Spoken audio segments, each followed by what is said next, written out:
Hi, Santa Barbara and Montecito. My name is Daniel Zia. I'm the founder and CEO of Zia Group here with eXp Realty on the Central Coast. While we focus and specialize in Santa Barbara and Montecito real estate, we actually have realtor partners that cover all of Ventura County and all of Santa Barbara County. So if you do know anyone looking to buy or sell a home in Santa Barbara or Ventura counties, please do keep us in mind. Now, my goal for you today is to continue my commitment to be your real estate economist of choice, and I'm delivering the April real estate market update for South Santa Barbara County. This goes over the statistics of what's happened in our market up to the end of March. And last month, you might remember, we were talking about massive quantities of rain, fear in the economy, bank failures, high interest rates. We had a lot of negative things that we've been talking about the last couple of months. There is some more optimism in the market. I'm going to talk about that. So number one, the sun is coming out. Our weather has been improving, even though we've had record amounts of rain here in Santa Barbara so far this year. The weather's clearing up. The hills are beautiful and green, making for phenomenal marketing photos for any properties on hillsides or rural or with big views.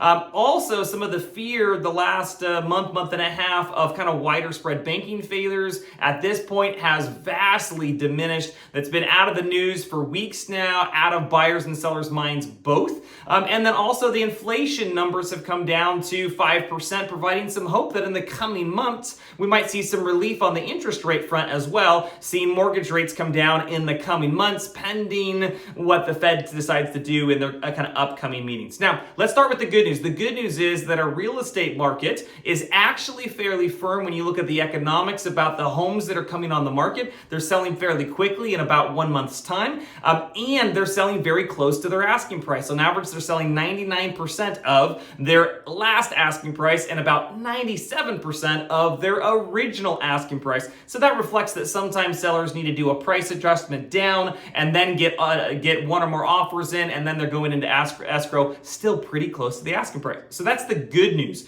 When you look at what's happening in real estate kind of home prices, if you look at the statistics, if you look at the median home price year to date, that means all that's happened this year in 2023 over year to date, the same period of time last year, we actually have seen a decrease in the overall median sales price and average sales price here in Santa Barbara. Now, the interesting thing is when you look at just the 1 month sample of March over last March, we actually saw a median sales price increase. So we don't know if that is just a small sample size that happened to sell for a greater amount of money, or if that is a tightening, let's say, in our current real estate market. So that's happening. Also kind of interesting on the condo side, we've actually seen an increase of about 10% of condo values year over year, year to date over year to date. So that's interesting. Now, the other thing to keep in mind about home sales prices is you essentially have, when you look at what's happened the last 3 years,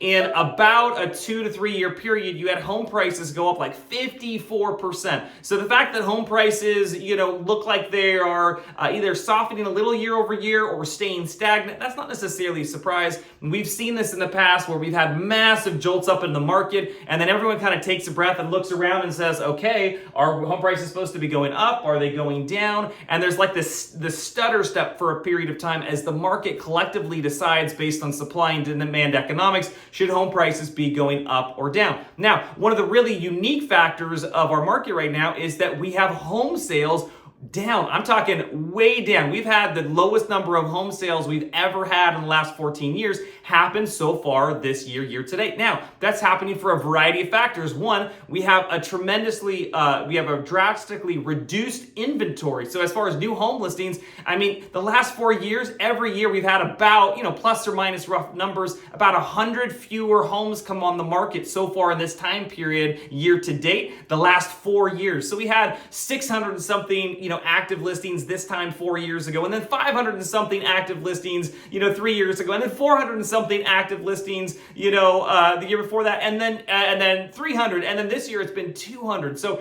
it's been pretty dramatic when we see just the number of homes and the selection that buyers have decrease so dramatically year over year after year. And so what's happening is that's what's keeping our market much tighter than a lot of other markets, because we have such constrained inventory and we have actually more buyers than than homes that have been coming on the market. So the good news is if you're a home seller, even though it's not the record-breaking sales price market that we had a year and a half ago, the good news is it's still a very good time to be a home seller in town because supply is so tight and the buyers are still out there shopping. Even with the higher interest rates, they want to buy right now, and so we're still seeing great sales outcomes. And that's why you're seeing that kind of tight list price to sales price ratio that I just kind of went over. The other factors that's diminishing the number of sales this year compared to previous years, the biggest one is actually, I look at it as, and it's kind of tied to that low inventory, it's kind of a reaction of COVID. What happened in COVID is there was the great COVID migration, as I call it, where so many home buyers and home sellers that weren't really home buyers or home sellers based on normal factors, suddenly COVID happened, the world was turned upside down,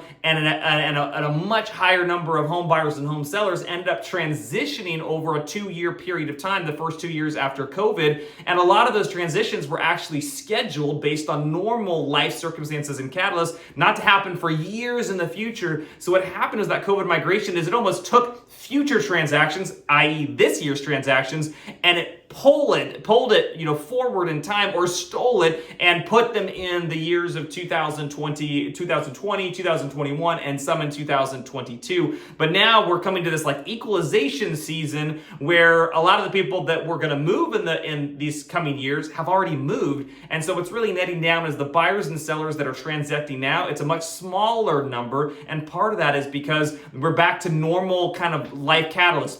Families that are growing because people are having babies, or getting married, or people getting divorced, or people losing family members, or people relocating out of town, but less of the lifestyle migration patterns that we saw from COVID, where people say, hey, I don't want to live in California anymore, I'm going to move to Florida, or I'm going to move to Arizona, I'm going to go get more space, or I can work virtually. And we had different migration patterns based predominantly on COVID changing life circumstances. So low inventory, COVID, that's a big one. Second one is weather. Like I mentioned, we've had astronomically wet weather this year. When it's rainy in Santa Barbara, we have less transactions.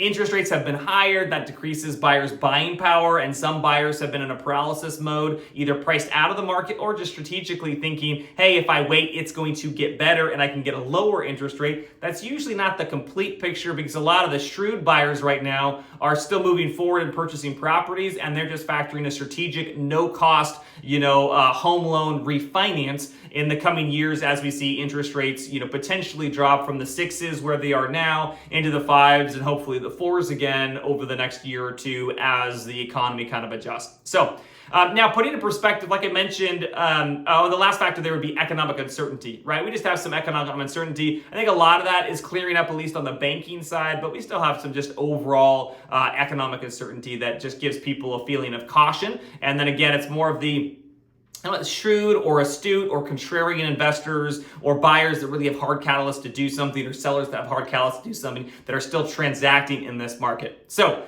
to put, again, as far as the number of home sales, and if you put it in perspective, if you just think about like the real estate market as a pie, what's really missing is about 1/3 of that pie holistically. If you look at this year, as far as the number of home sales, and holistically, it matches around 1/3 less inventory or homes available for sale this year over last year. So the specific statistics are a little different, like this, last month compared to that same month in March the year before actually had more like a 43% drop in activity. But when you look at the year as a whole and you kind of look at that kind of every month, it feels like it's been about 1/3 missing. So 1/3 fewer transactions in the market. Now, when you look at that number of home sales in the market as a whole, it's really interesting because when you put that in perspective, it's actually been, if you look at the last almost 20 years, right? The only year that had fewer home sales than this year was 2009. And that's fascinating, right? Because 2008 hit,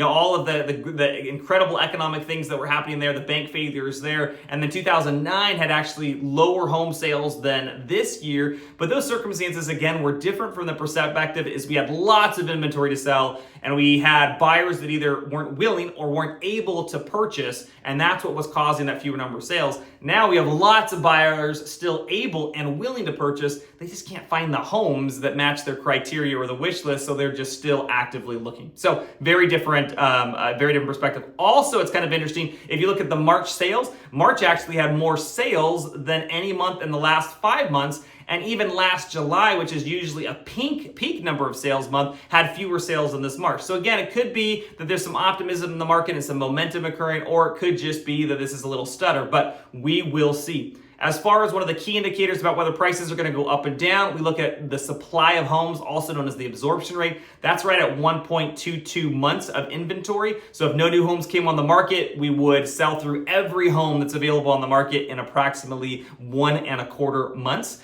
Now, the interesting factor there is that is a very, very tight, active, constrained market. So that should communicate statistically, economically, that prices should stay firm based on that. Also kind of interesting, when we look at kind of sales strategies, there's some sales strategies that worked maybe a year and a half ago that aren't working now. So a lot of people said, oh, I'm going to help my friend out, let them sell my house or let them buy a house. But a lot of those strategies in that peak market when properties were selling, let's call it easily, we're not seeing that now. We're actually seeing that there's a real need for good sales strategies, innovative social media and internet and video marketing. So this is a great time to work with a true professional team. We'd be happy to work with you. And the vast majority of our listings this year have sold in the first week with multiple offers and above the asking price. And we'd love to bring that to your friend, that kind of outcome to your friends or family members. So the last thing that we look at is how many offers are cash in our current market. There's still lots of cash. So those buyers are not constrained by interest rates. To give you a frame of reference, last month there were 42% of all offers were actually cash offers, cash buyers. Now some of those were doing strategic refinances later, but that just shows, again, doesn't matter what happens with interest rates here in Santa Barbara, 4 out of every 10 buyers aren't constrained by the interest rates because they're cash buyers. So